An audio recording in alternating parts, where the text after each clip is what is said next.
حرية المواطن هو حق دستوري. حرية المواطن هو حق دستوري.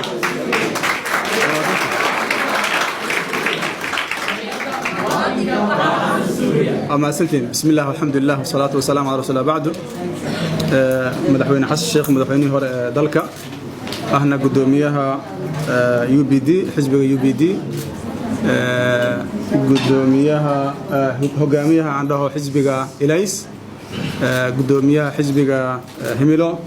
قدوميها حزب كولان هاي iyo حكيها حزب هرصعد dhammaan xildhibaanada iyo maxay ahaato akhyaarta kala duwan iskama iloobin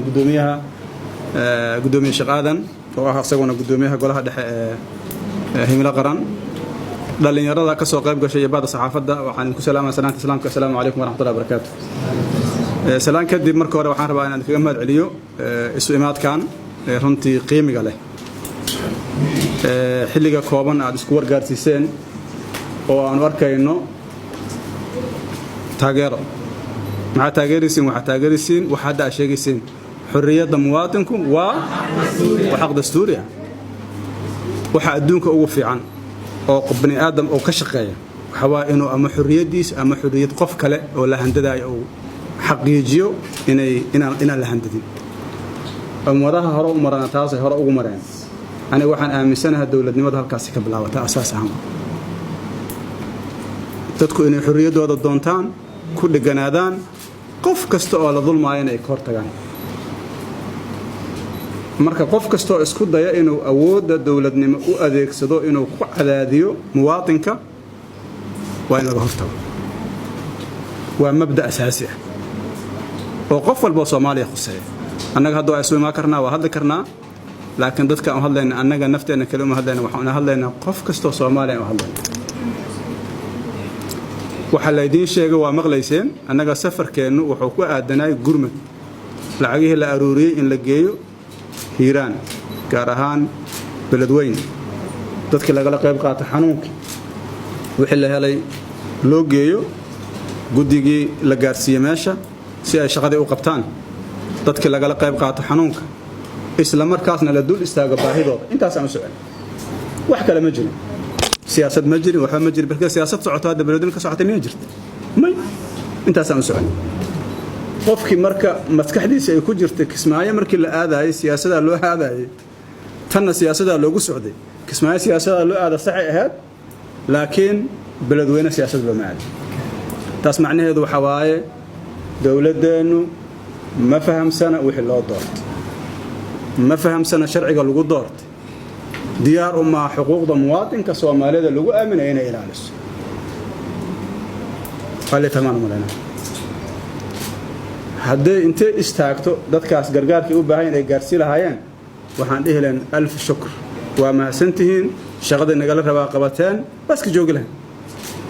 laakiin meeshii waxna ma geynayno baahideeda kuma filnin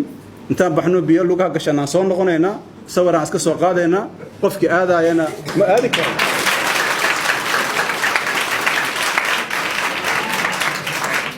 aniga sideedaba siyaasadda saraaxadan ka aqaan been kama aqaan wax sax ma madaxweynaha Sacuudi ku warbixiyay waxa la tagay hal saac oo subaxnimo waxa laga baxay 5 saac iyo googo intaas mar walba qiso cusub aan loo alifay marka ugu darada waxay ahayd war garoonka biya galcanaya ma lagu dagi karaba waxaan war garoonka annaga dalkaana deganaa waan naqaanaa biyo kama jiraan waxaan la qaado waana la geeyay meesh astaghfirullah ana lama geeyna dhaxal naga la soo celiyay markaan beledweyne kor tagnay oo garoonkii aan aragnay taasoo kala jiray baalki xamar markaan ku soo dhowna ya بايلوتكي وحول الضوضي مدحين مش هيا مدحين حس الشق حول مدحين قرانك وقويين هاي دنا قويين لو مدقي كر نية وحنا أتوسيس وحي أربورك اللي قلت سوا وحبك مجرانا وإذن علنا أنا أو إذن ما وضع ماشي نيك مسكحدي سواء أسبد الشيء حرير وسمايس لمركي ديارات ملتري أو ديارات ده أنا قام بدنا مركي أو جرت الله مركع علص أو دلك إثيوبيا اللي قال لي كدكت بايلوتك ومغلاي وكل الجري وينكي مركع ماشي تقني أربورك سيد اللي ينشأ أربور دقيق بجبيس كرا يعني لقى بورس كرا قف كان بيهيسن beenta intaas la eg inay madaxda dawladda ku mashquusho oo dadka ku mashquusho oo annaga intaas nagu rafaadis runtii waxay nala noqoto waxaan fiicnayn marka dareenkayga marka idin la wadaago ani wax fiican aan arkaa sababtuna waxa dadka Soomaalida waa dad baariyaala waa dad fudud ay fududahay inay ku aaminaan dawladdu mar walba tilaab kasta ay qaado waxa imaanaya wax looga aamin ba anaga laftigeena dad waaweynana hadda macna hadda maanta waxaan soo xaqiijinay garoonka wixii laga sheegay inay been ahaayeen dadka reer beledweyne waxay ogyihiin garoonkoodana biyo fadhin adinka hadda warbixina qaadanaysiin dawladdu inaysan awood u lahayn anaga mucaarad waana laakiin mucaarad wax dhisayaan maxaa wax ku dhisaynaa sharci qoryamaan ugu aragtay aniga xas shaqo wadana maya waligeena miya aan kala hadalna dawladda hal dumiyo maya anaga waxa leenahay sharciga hala ilaaliyo dawladnimadu waa sharciga hala ilaaliyo waxa ugu horeeyana xurriyatul muwaatin dawlad kasta oo ku soo shaqeysa dictatoriye masiirkoodu waxay ahayd baaba iyo burbur taariikh xunayna ka tagtay teeni shalay ahaadaan ugu horeysay 30 sano dagaal sukayahay nooga tagtay oo wali xal la'aana macquul mata hadda in haddana dib aan u bilaawno sheekada ku celin mararka qaar waxa islaada Soomaalidu nin kastaba wuxuu rabaa inuu Maxamed Siyaad barano war aqli ma aha Maxamed Siyaad bar maanta hadii la soo celiso wuxuu ku khasbanaysaa uu fikir jira ka duwan inuu fikir oo ku khasban marka aqliyadaas waxa loo baahan in la iska dhigo dadkaanu waa dad sharci waa dad dawladnimo waa dad raba nidaam iyo kala dambeyn iyo is-ixtiraam taas loo baahan in lagu shaqeeyo dawladuna waa cid ugu horeysa oo laga rabo inay sharciga ixtiraamto marka runtii arinta waxay nagu bixinaysaa inaan u istaagno oo foojignaano tilaab kasta la qaaday dalkan dawladnimadiisa waxa loo soo maray duruuf adag dhibaatooyin fara badan dad badan oo dhintay kuwa badan oo dhaawacmay maanta raga waxay rabaan ka sameeyaan xataa natiijo kama fikiraan garoonka diyaaradda dadka hadii laga celiyo maxaa dhici kara xataa isma weydiinayaan dalkan dadku qoriyo waa haystaa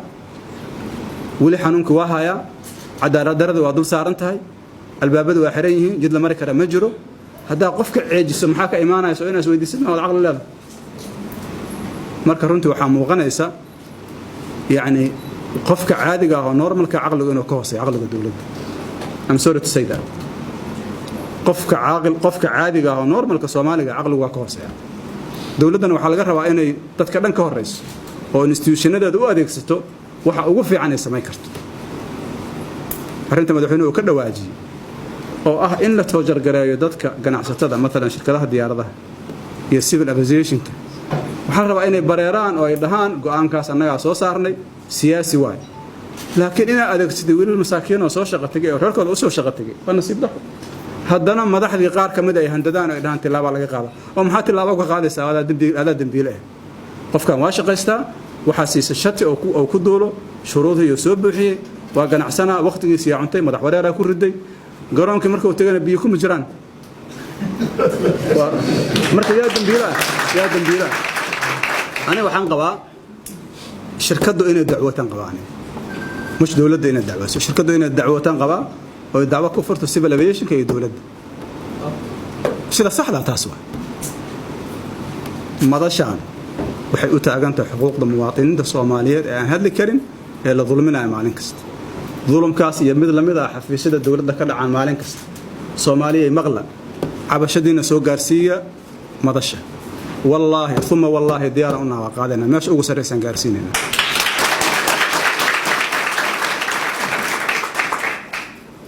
magaaladan Mooriyaana ay soo jirto Soomaa wala la dagaalamo wala baxsh musaabante Ethiopiana soo galay maxaa lagu sameeyay wala bixi shabaab qabsaday marka xoog badan yihiin dadkan kama xoog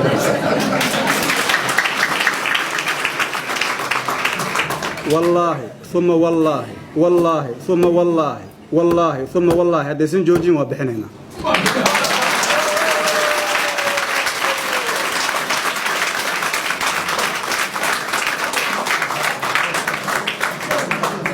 وقف كان شرعي رب المحول نقول فيري بل دغيستا قف كان شرعي رب المحول نقول جوغا محول نقول حكومه مريانيمو ما اقول وادينا مريانيمو annaga sharci in la isku xukumaan rabnaa annaga ugu horreyn aan wala xukumo laakiin dhulumkan joogtada oo socda ma aqbaleen mana la aqbali karo nafteenana uma qaadayno qof Soomaalina uma qaadayno ogaada shala markii aan ka hortageenna waxaan cid nagu soo hanuunisay cid nagu soo garbashay Kashmir garaadkeena fadlan alxamdu ilaahi fadligiisa maanta intii waa ka garaad badannahay waa ka aqoon badannahay saaxiibo badan oo aanan aqoonin baranay maanta dhulmi ma ogolin mana aqbaleen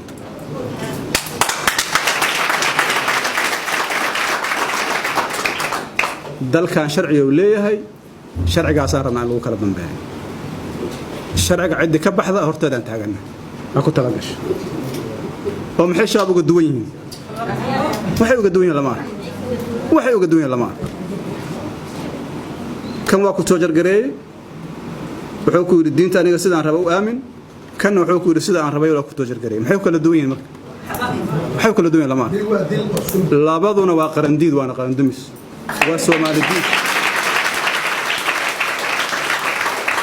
وسومالي ومدن مديد marka waxaan leenahay kafa bad ku joogsada meeshiina ku joogsada Soomaalidu maanta maalintii la baaxsi jira ma aha dawladnimada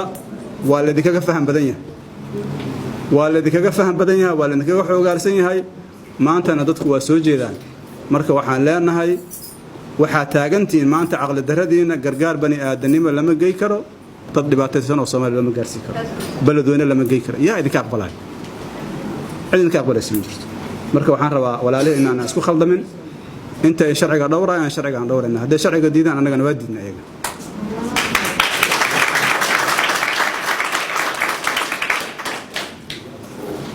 waxaan rabaa nuqdo kale in aan uga gudbo